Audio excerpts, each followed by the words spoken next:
dito also.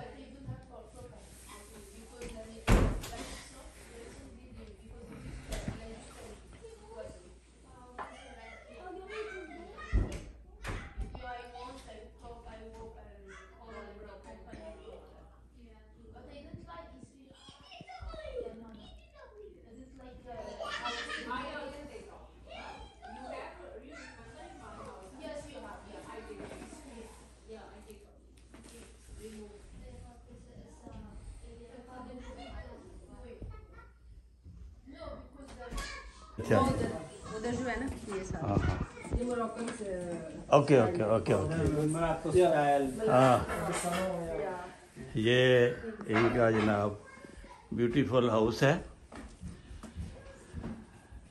ये बैठने का कमरा है। ये देखें कितना कितना बड़ा माशाल्लाह।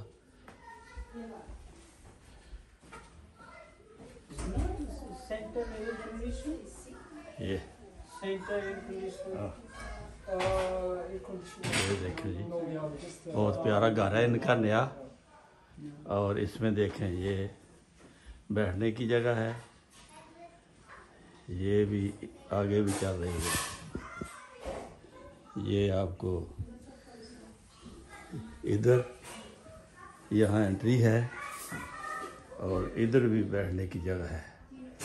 ये ज़्यादातर ये औरतों को के इस्तेमाल में कमरा है और वो कमरा जो है वो मर्दों के। आगे हम चलते हैं। ये इनका किचन है और ये खाने लगे हुए हैं जो पहले आपको दिखाए थे।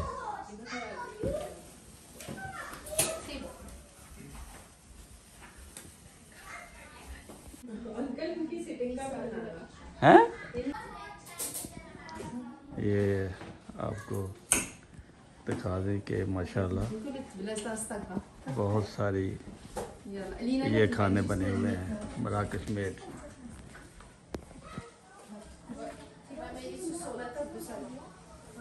Okay thank you.